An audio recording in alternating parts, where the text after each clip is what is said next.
hear this talk by my friend and colleague, Brendan Hogan. I ordered all this cold weather and snow for Sunday. I didn't expect to happen today. And I think everybody else was caught surprised and shocked. So that has affected numerous people who I'm sure wanted to come to the store. So you are here, and I'm sure you're in for a treat.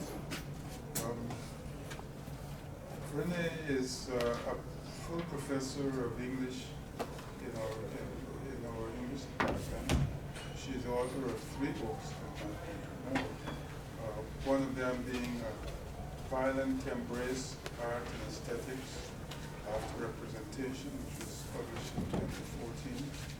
Lesbian Configurations were published in 1997. And Elizabeth Bowen, A Reputation in Writing, published in 1994. She served as editor of Criticism and Quarterly for Literature and Arts for 6 years. And as you know, Criticism is an important journal in literature.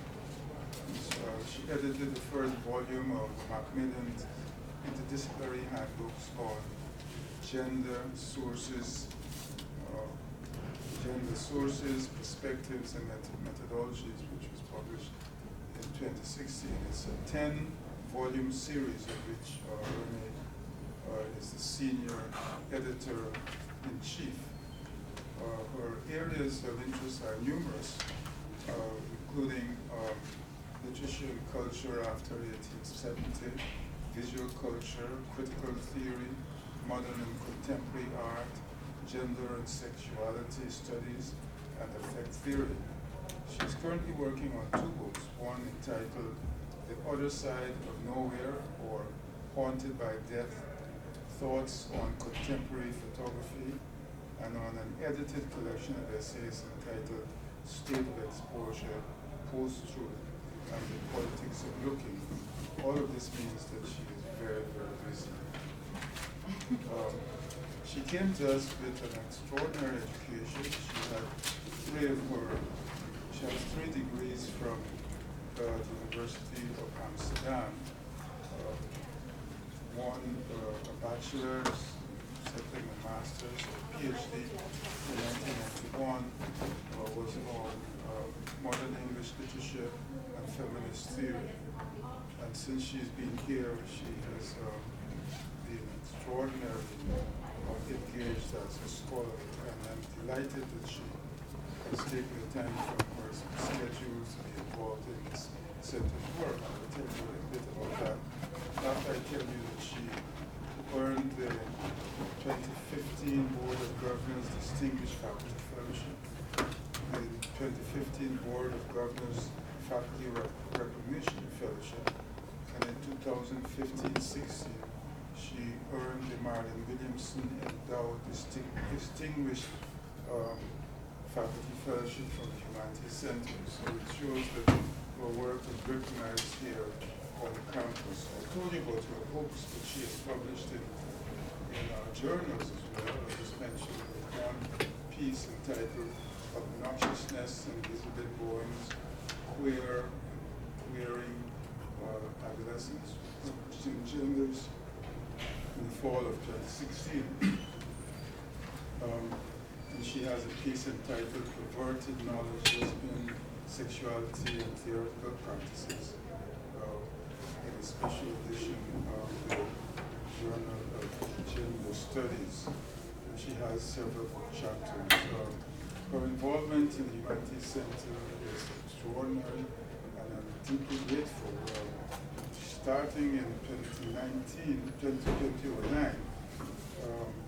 to now, she has given multiple Bromback talks, the last being in April 2018 on Nancy Michnek, Uncalibrated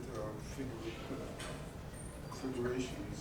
She served on the Humanities Center's Advisory Board from 2009 to 2011.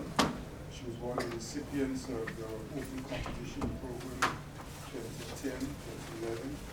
She's been a participant in the Visual Culture Working Group from 2010 to 2016. She was a speaker at our fall symposium on Bildung in the 21st century. In fact, it was she who proposed this theme, and she was a member of our advisory board. She gave a talk on subverting the subject Bildung as an eco-aesthetic praxis. She was a presenter at our 2011 symposium on the post-industrial city, and a speaker at our 2013 full symposium on truth. She was a presenter at our 2014 fall symposium on Read the City, and she was an advisor for the recipient of the 2015-16 Doctoral Dissertation Fellowship, and she's currently a member of the working group on photographic representation at Detroit. So she has been extremely helpful to the center in promoting its work. I call her a practical friend of the center, because it's one thing to say that you are a friend of the center, another thing to help the center by associating your name and reputation with the work of the center. So I'm deeply grateful. I want you to welcome Professor Renee Hogan to the podium with applause. Thank you very much, Walter. I will stand because these tables always kind of seem so weird, and these seats on the first floor have not been replaced yet by snazzy ones on the fourth floor, in which I spend a lot of my time. So the title of the talk is The Ambivalence of Exposure, Splicing Time in Palm Bianchi's Fire Island Heights Polaroids. And the fact that you're here means that I don't have to warn you that you will be watching a lot of naked and half-naked men for the next 20 minutes. This paper came about, actually it's kind of a strange trajectory. I presented a short version of this at a conference about a year and a half ago, I think it was, when we did a roundtable on the state of exposure. And even when I was writing that short version, I thought, this is not actually what I want to say about this work, but I hadn't spent enough time with it yet. So I went back to the work, and then I came up with a different approach. I will mention some of what my problems were with my first approach, original approach in the course of that paper. But so this paper was written for and presented at the annual Deleuze Studies Conference last summer in London. Okay, the paper starts with a quote. We do not move from the present to the past, from perception to recollection, but from the past to the present, from recollection to perception. This is from Gilles Deleuze-Bergson in 1966. The fundamental questioning of its indexical function by current visual technologies notwithstanding, the photographic image appears not to have lost any of its expository power of a real that no longer is, nor its effective power of exposing us to its underlying image of life as it was, as it passes by. At least, so much seems clear from the passionate responses to the widely published photograph of the bodies of Salvadoran migrant Oscar Alberto Martinez Ramirez and his daughter Valeria lying face down in the Rio Grande, the image of a failed attempt at finding asylum in the United States, an image of death. The association of photography with death is of course nothing new.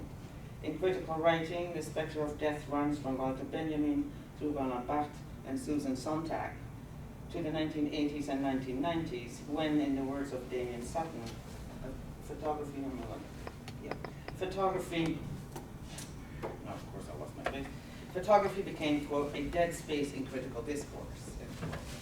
Barthes has been especially influential in consolidating the link between photography and death, even if he started out his short book, Camera Lucida, published in 1980, by exploring his appreciation of photography in opposition to cinema, and being driven by, quote, an ontological desire, quote, to learn what photography was, quote, in itself, by what essential feature it was to be distinguished from the community of images. This distinction, he concluded, was the inscription in every photograph of death. Looking at a picture of himself, Barthes admits, what I'm seeking in the photograph is death. Death is the eidos of that photograph.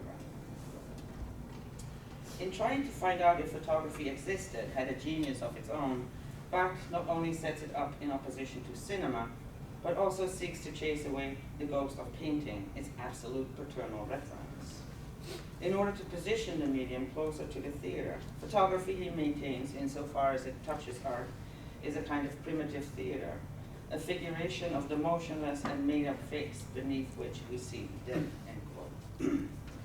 Since the photograph, quote, mechanically repeats what could never be repeated existentially, quote, it can never be transformed, quote, being wholly ballasted by the contingency of which it is the weightless, transparent envelope, end quote. The reason then that Barthes insisted on that which is there in every photograph, the return of the dead, is his unwavering focus on the referent, the subject in any photograph. Quote, a specific photograph is never distinguished from its referent, from what it represents, and therefore has something tautological about it, end quote. While he admits that the photograph manifests itself in the here and now, in an eternal present tense, the impossibility to separate it from its referent cannot but lead to a definition of photography in its differentiation from other images in terms of death. Barthes' emphasis on the referent seems to have lost most of its significance in the digital age. No image showing up on our multiple smart screens today can simply be assumed to inscribe an underlying pre-existing reality, a present actualization of a moment past. Today, the simulacrum, especially in its postmodern sense, would appear increasingly to actuate the no longer there as the real of perception in the first place. Paradoxically then, digital photography and its almost limitless expository force points out the operation of photography, especially today, but perhaps all along, not so much in terms of reproduction or representation, or a pictorialism haunted by the specter of death, but as a mode of making and doing, as act. More precisely, the digital image sui generis appears to have brought into view the event of the photograph, neither as the carrier of dead matter, nor as a mere chronological organization of memory, but rather as, essentially, a creative act that depicts time as unfolding, non-chronologically, and hence as the very instant that saves memory itself from death. Seen as such, the photographic act consists in what Gilles Deleuze restricted to the time image in cinema, that is to say, to present, quote, the powerful non-organic life which grips the world.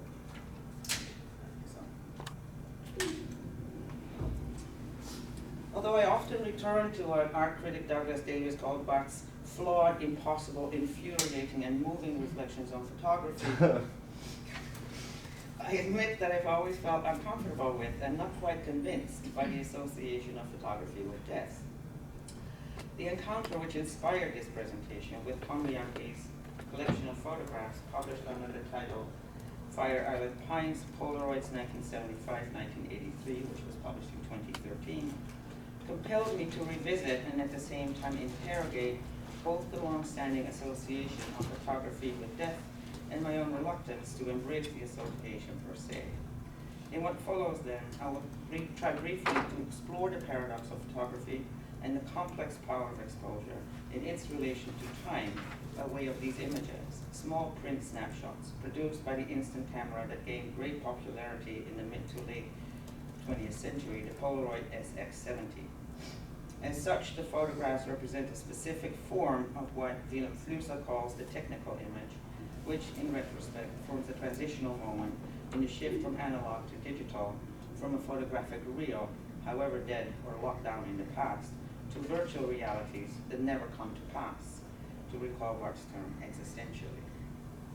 The multi-layered temporality embedded in this specific type of image may, I suggest, reveal something about the work of the photographic act in itself. Bianchi took his photographs as a young lawyer at Columbia Pictures in Manhattan. He was not a professional photographer and acquired his first SX70 Polaroid camera as a toy at some executive conference, starting to bring the camera with him every summer he spent at Fire Island Pines, a barrier island on the southern side of Long Island, which has served the lesbian and gay community as a secluded and relatively safe holiday destination since the 1920s. The inscription of the closet, that is to say the social and public derealization of gay and lesbian life in this specific island location, cut off from the real world, can of course be read as the socially and hence visually imposed death of such underground lives. However, qua images, the photographs do not merely operate as elements within a distinct and long-hidden social narrative, nor indeed do they require to be read. As photographs or visual surfaces, the Polaroids do not speak. Rather, in the absence of movement or sound, in their freedom from narrative, indeed in their snapshot quality, they appear to offer a glimpse of time outside movement, something that can only be felt, a sensation of time as intensity or virtuality. This is time rendered visible as non-chronological, non-measurable, nor a way of mapping out reality. Shot over a clearly defined period of time, 1975-1983, Bianchi's book contains hundreds and hundreds of images of naked and half-naked men, gay men, given to us in theatrical Polaroid color schemes. They reveal themselves as the shutter opens, thus creating a sensation of double exposure that is personal as well as optical. Their appearance, therefore, does not so much mark a historical moment as it creates an awareness of time, a sensation of time, in Sutton's poignant phrase, as it unravels. These images do not organize my memory. Instead, in their very stillness, they suggest a time unfolding, the making visible, through the barely visible, the glimpse of the virtual, inscribing the pervasive presence of non-chronological time, of life, or indeed of the present, as in Deleuze's words, quote, pure becoming, always outside itself, unquote, a far cry from any figuration of death. Aiming for atmosphere rather than depiction or portrayal, Bianchi initially shot his subjects, I'm running ahead of myself here. Aiming for atmosphere rather than depiction or portrayal, Bianchi initially shot his subject headless and thus without identity, so as to ensure anonymity for those who needed it. While clearly the consequence of social constraints, the actual images of the faceless, headless bodies at once inscribe and thus make us aware of the disciplinary operations of facialization and semiotization, while also producing the dismantling of the face, a dismantling that emphatically happens in and through the photographic event, in a movement toward the realm of the asignifying, subjective, and faceless. Whereas many of the later shots, when subjects had become used to the presence of the photographer and his camera, do show faces and thus identify, the earlier literal facelessness of his friends and lovers sustain the operations of a life as a potential of virtuality, subsisting on the plane of immanence, a life in the making.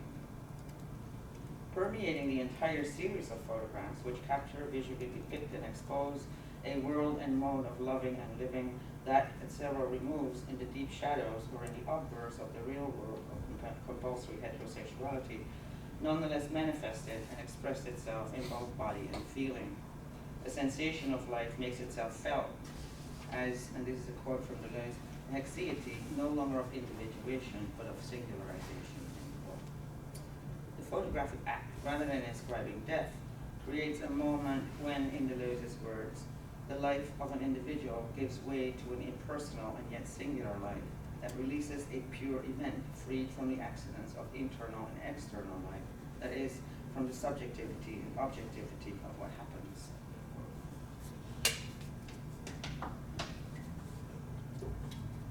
In light of Deleuze's infrequent yet insistent dismissal of photography from the creative, resistant realm of art on account of its fixing and closing informational qualities, it would appear somewhat perverse to pursue a Deleuzean path, however oblique, to say something meaningful or even interesting about the photographs that prompt these thoughts in the first place. Excuse me.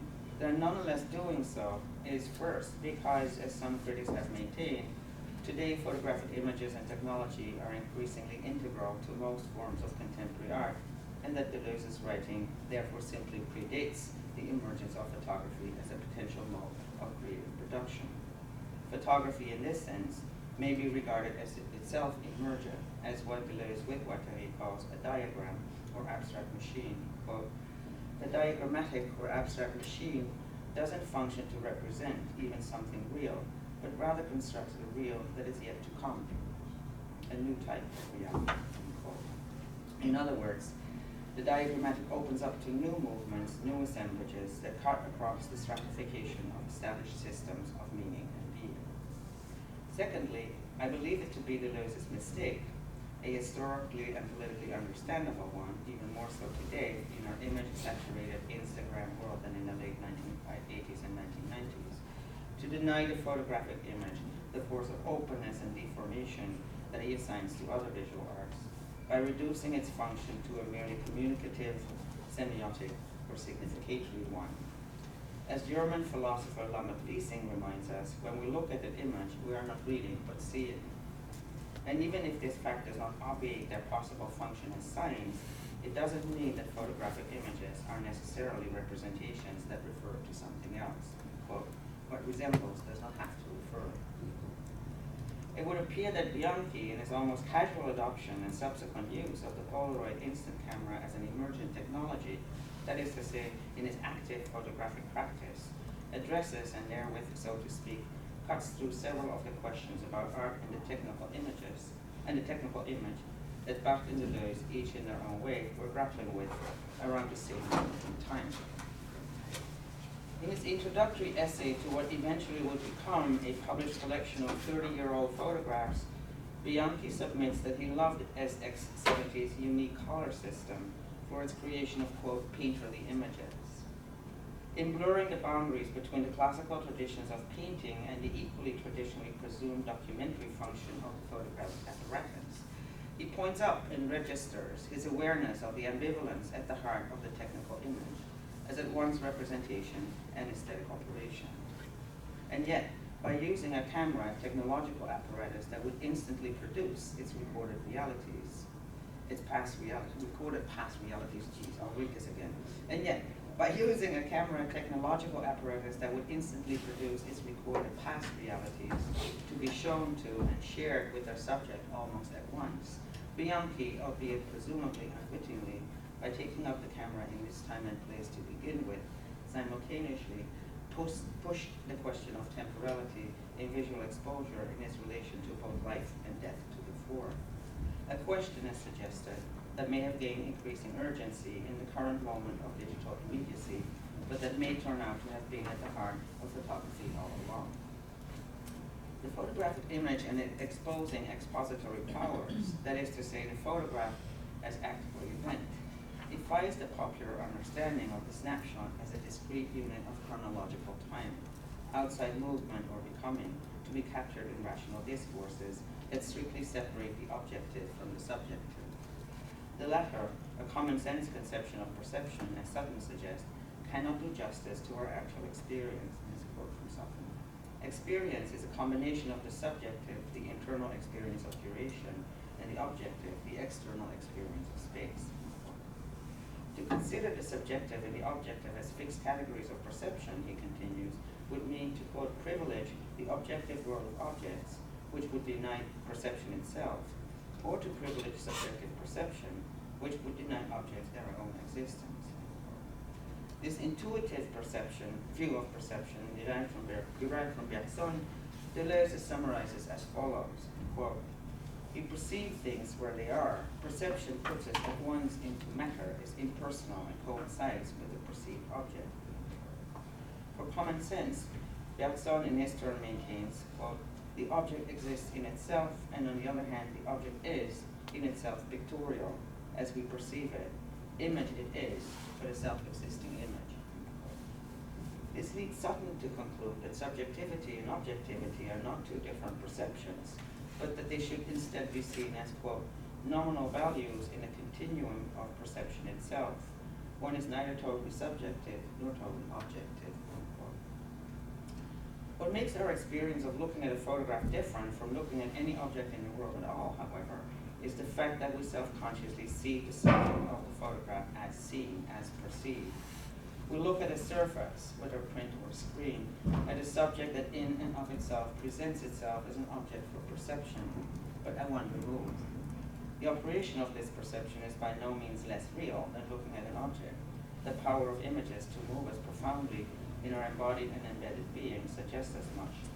I did this once in a class on the image that I asked students to bring a print copy of a picture, a portrait of their mothers, and then I asked them to cut out their eyes. And they were not happy with it.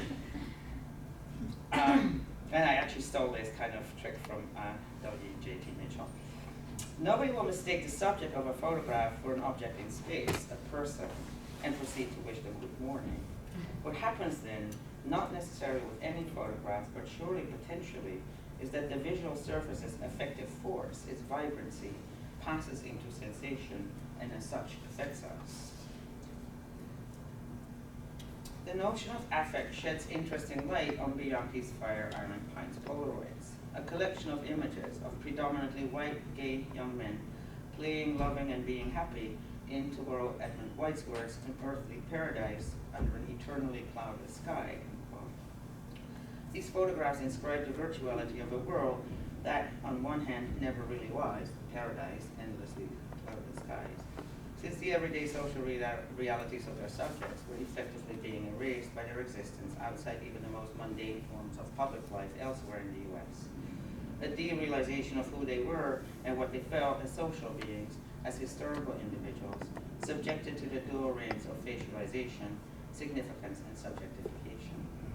The Polaroids thus actuate a world of gay happiness, or affect, that existed outside of the realm of public exposure in the homophobic, closeted moment of the 1970s and 1980s. But Bianchi's visual record of what he ruefully calls our world imposes the complexity of visual exposure in relation to time in more piercing ways as well.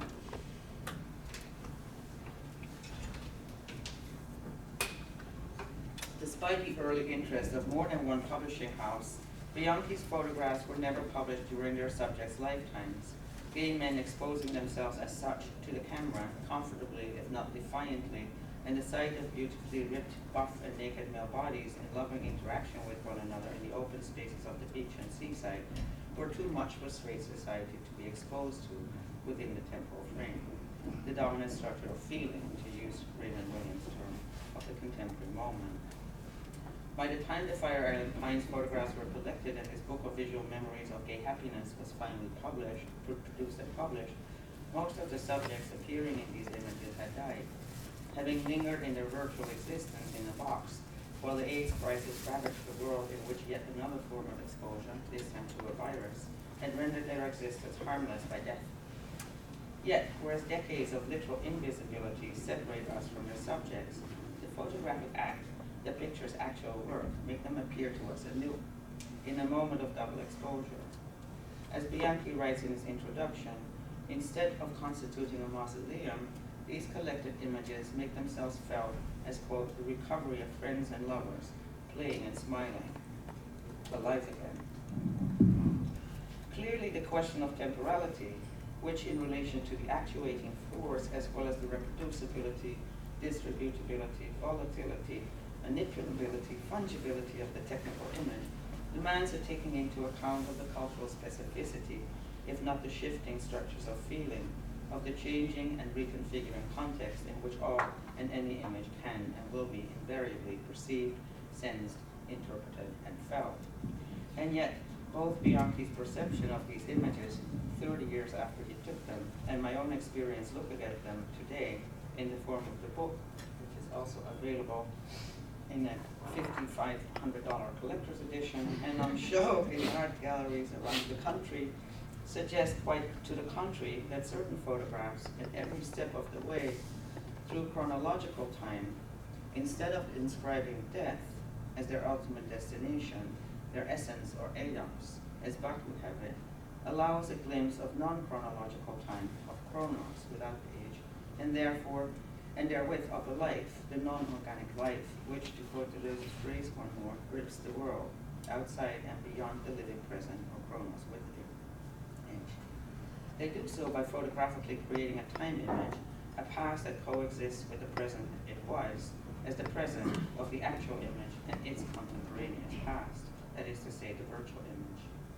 The moment of double exposure in these images, the appearance of their subjects both personally and optically, creates a discourse between subjectivity and objectivity that manifests itself as self-consciousness. At the same time, by optically rendering the past, not my personal past, but a general past, perceptible, sensible, the photographic image, which only leaves a trace on the material, inscribes our own connection with non-chronological time, with the past as the in itself of being, offering us the shared glimpse of past and future in the captured present. While the specter of death has haunted the photograph for almost a century, beyond these Polaroids, these painterly technical images of dead men paradoxically allow us to see the life in the photograph, life exposed in its very essence, in its sense of duration, movement revealed precisely in stillness, or the stillness of life from which all movement springs. Thank you.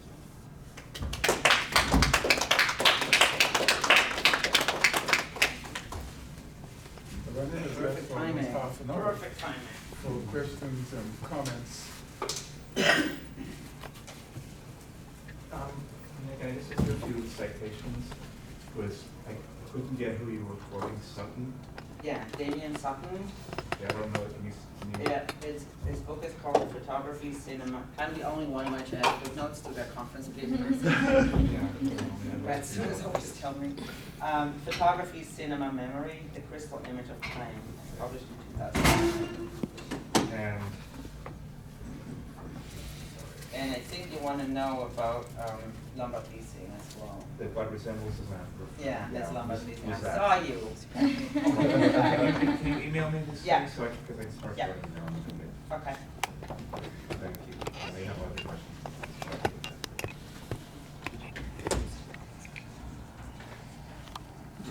Oh, yeah. I'm sorry. I'm not looking. I'm just going to scramble with it. Yeah. Oh, could you say a little more about the uniqueness of the Polaroid as as a technology or a means of capturing I thought it was really interesting that these Polaroids, because they had been hidden in a box for 30 years, they had not lost their color. Because they've just been sitting in a drawer for 30 years. So most Polaroids that I remember just kind of like totally kind of faded and the color would kind of bleed out of it. So they must have treated them in order to kind of preserve them for the show and for the books and kind of reproduce them. But what I find interesting about the Polaroids is that weird moment that you kind of, and I remember this when my friend Judith Roop bought her first digital camera, and then we went out on a trip or something, and we're like, and then she's like, oh, let's look at the picture. I'm like, you can look at them now, right? Like today, this seems like such a weird kind of thing. I actually like the excitement that you kind of, you dropped off the film and then you pick them up and like, oh, but half of them are not very good. But so that kind of weird temporality that we can immediately see a moment that has barely happened yet, I thought made it interesting for me to kind of think about temporality in relation to life and death in connection with this particular kind of technical image. But I'm suggesting that maybe we need to rethink the way we think about photographs more generally as a result of what this particular kind of set of photographs actually kind of forces us to kind of question or interrogate. And I think what I'm saying, and maybe that's not right, but I thought it would be, I could get away with that, that the Polaroid camera is kind of in between analog and digital as a kind of transitional technology that in a way also prepared us for digital virtuality. And I was just curious about the effect that may have had the people both taking the photos and those who were posing for it. Right, so there was only one photographer, but I think there was one image or two images that you see these guys kind of bending over the table and actually looking at the pictures. Yeah. So they had that immediacy with that kind of past that is already a present, right? This kind of double moment in time, a kind of weird temporality in the sense that they're looking at something that happened just a second before, but that experience is happening in the present as well. You know what I'm saying? I'm still not quite sure how to think this, that's why it's a conference paper, but that really fascinates me, how our sense of duration and time, also non-chronological time, may be accessed or at least kind of thought about through technical images. Do you know how quickly those things developed with the SX70?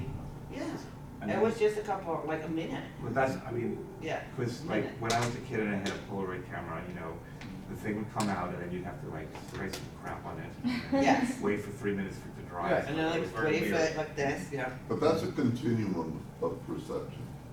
That too, but you're also waiting, and look, I've always been fascinated by photography. As a kid in high school, I had like a dark room with one of my high school boyfriends, and we both failed class in the same year because we're so excited about kind of making our own prints. So that's all we did after we came home from school.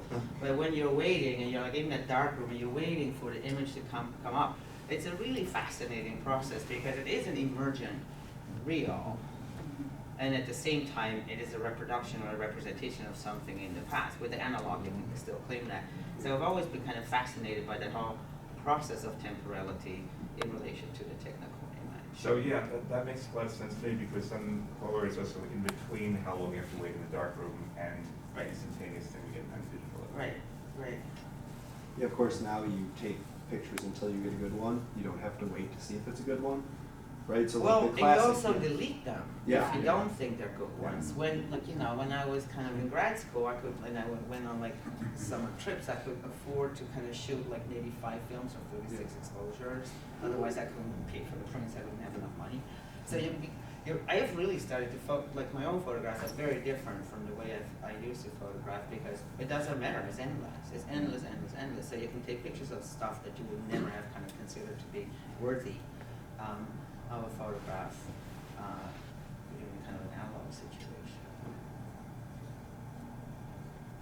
So yeah, I have a question about, I guess,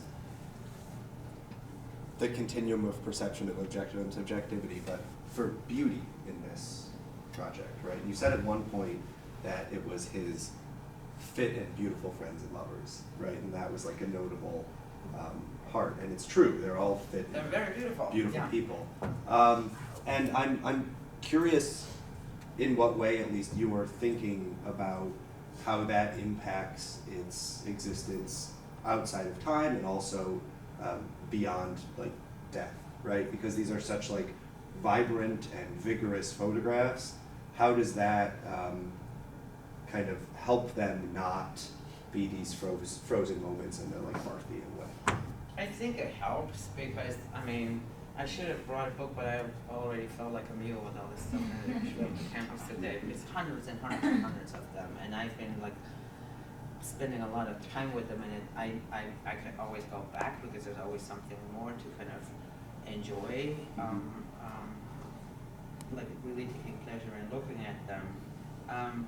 Yes, I think, of course, but at the same time, I don't think it need to be beautiful bodies in order for beauty to be essential to that kind of experience because some of the most beautiful photographs that I've ever seen are pictures of kind of faces of like 110-year-old people that would not be considered beautiful in our beauty culture. So it's, I think,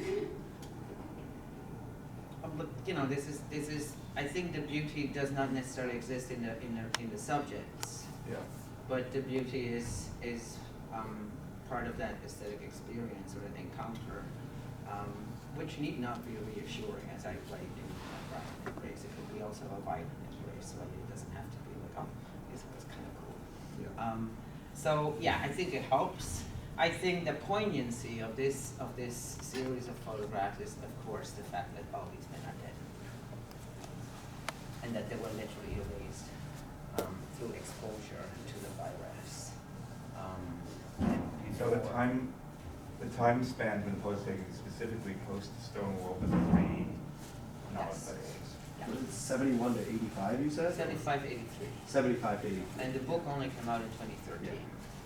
Because there was initial interest to publish that book, especially during the AIDS But not of the crisis, subjects. but nobody dared to take it on.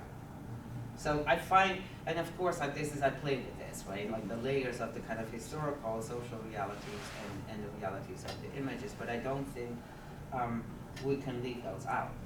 Just like that's like my final comments, where like, yes, images always do something, as Deleuze also says, like we perceive an image, we perceive an object as it is in the world, right? We can't see what isn't there, even though we can see things in our minds, but when we're, that kind of literal visual experience is a material experience. It's not esoteric or abstract. It is a material, embedded and embodied experience that will affect us precisely on those interconnected levels, because we can't be bodies outside our embeddedness and vice versa.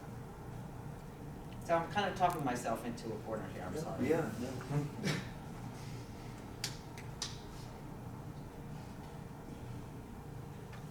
Okay.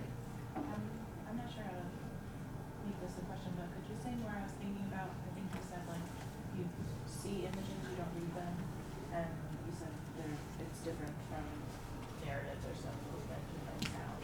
But then like it's also, it's a series of photographs, Right. so I was thinking about like time and the kind of works. I don't think that has anything to do with reading and or seeing.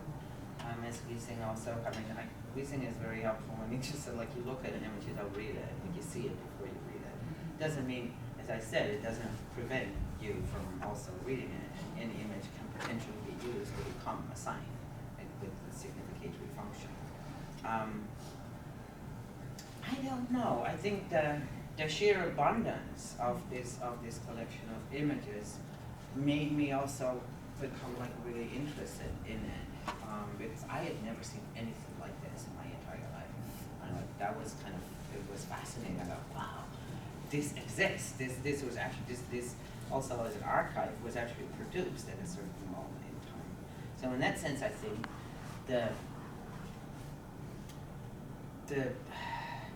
even though they may appear kind of similar, they're not. When you kind of spend more time with it, you see that, oh.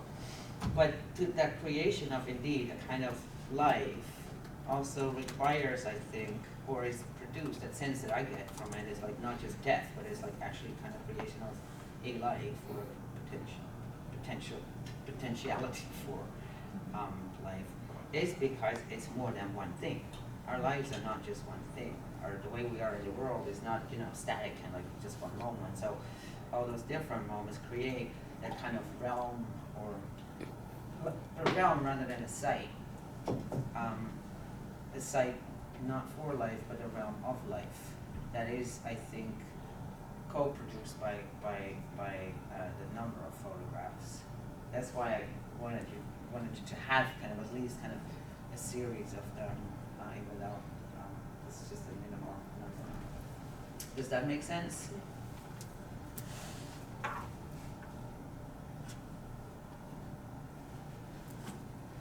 Yeah, I mean, I from the first time I saw this and still now, I really am so curious about vigor is the word that keeps coming to me of the subject, especially given that this existed in the come up to the AIDS crisis, right? And I keep thinking about it in like contrast to like Mapplethorpe or something, right? Where you have something that is like photography of the AIDS crisis that was like visible of the pain and the infection, rather than of kind of the living that preceded it.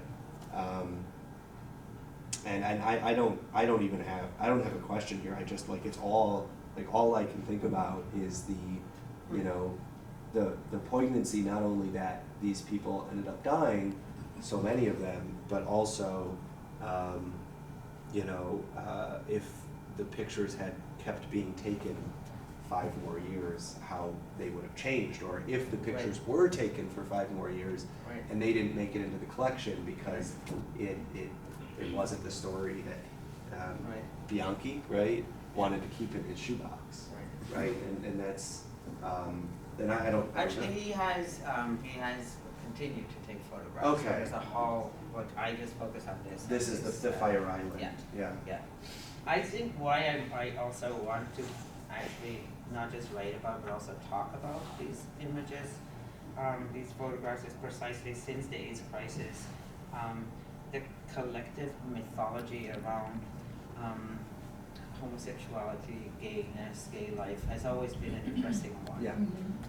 And even though, there is extensive evidence that gay men and lesbians had lots of fun in kind of like underground spaces, essentially from the 17th century onwards in their own kind of subcultural domains.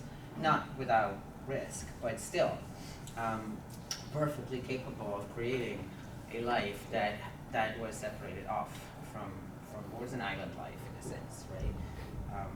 Which is, it was kind of poignant too, because the island of Lesbos was indeed the kind of island where lesbianism, it's like that whole kind of like realm outside of the extraordinariness of this, and then at the same time the very ordinariness of what everyone in this room probably considers to be, oh, it's like happy times, we're going to the beach, we're on this like wedding seaside.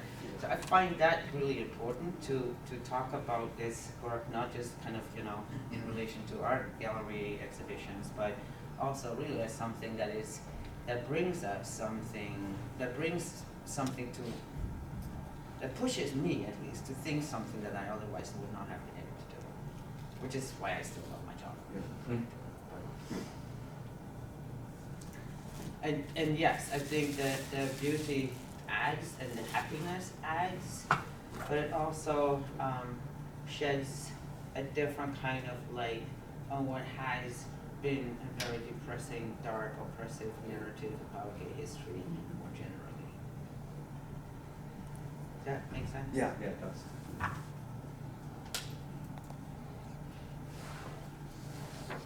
I was thinking, who Tom Bianchi, for example, who he thought the reader, the viewers in the future?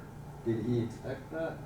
Maybe at Wednesday there are some more accepting people seeing beauty in it. Probably at his time he would see some bunch of perverts or something. Well, I think, since Mapplethorpe, we can actually say there was very little that will shock the bourgeoisie, and whatever sells. I mean, it's a completely monetized art market, so the more radical, the more perverse, the more kind of books will kind of sell like hotcakes to kind of dispose. When he was shooting these photos, did he have the idea that they'd eventually be shown in galleries? No, it's when all his friends started dying. That he wanted to actually kind of create that image and expose people to that image of a kind of gay happiness that was actually rapidly disappearing. What gallery would they show in? I do not have that anywhere, but I can let you know. It's like a multiple gallery spaces, especially in North America. I showed a couple pictures, but. Was there any pushback, about exposing the people in the photographs as part of this? Well, they were all dead. Yeah. I know, but family members, people. I don't think he asked. Okay, interesting. He claimed his life as his own, Yeah. this kind of documentation of that life as his own. Was he gay also? Yes, definitely. He lost a lot of his own lovers. He survived, and I don't know if you've ever kind of seen documentary films about AIDS survivors and how they feel now. That's a very difficult one to be in as well. So you had to be gay in order to get on the island? You don't have to be, but they went in order to be Yeah. gay, Well, Oh, it's freedom. to be able to be gay. Just like going on and do this. Right. Well, yeah, there were some more social restrictions, but Todd. I'm just thinking of for some reason, of Walt Whitman sort of hovering over all of this. Yeah, no, clearly, yeah. Looking at that sort of thing. I'm thinking of Fire Island as you say, as a place where, since people went, and had a kind of secure place or a place away from Right. the rest of the world. Right. And that difference, and yet similarity of Whitman's. Right. Right, also that sense of happiness, which can sound so corny when you say like happiness, but why has happiness become a kind of corny concept? Sometimes I kind of wonder why that is. It makes me think of Frank O'Hara, Yeah. who died much earlier. Yeah, same. So it kind of draws attention to those various spaces that are often straightened out, right, when they're kind of talked about in scholarship, and have been for like barely mentioned, like the film I'm Not Your Negro, for instance, barely mentioned that Baldwin actually gave. It's like it's very serious. It's all focused on race and the kind of almost like, even in this day and age, right? That it's not that erasure, that continued attempt at erasure of a mode of being otherwise, but that has not ended since we think that we kind of can deal with everything. That's not really how the world operates. And I think it's even worse for lesbians and lesbian life. My friend Terry Castle's book is called The Apparitional Lesbian, and that is actually, it's kind of, she is an 18th century specialist who likes to play with words, but it's really, she kind of gives this whole history of the appearance of something that we would now call lesbian love or desire or being, and then its disappearance. It's kind of always like a spectral presence and then erased again. Like lines in the sand and then a wave just kind of erases it again. It's a fascinating phenomenon, to be honest. Not always, uplifting to think about, but fascinating for sure. Like, what is at stake here? Why does it need to happen?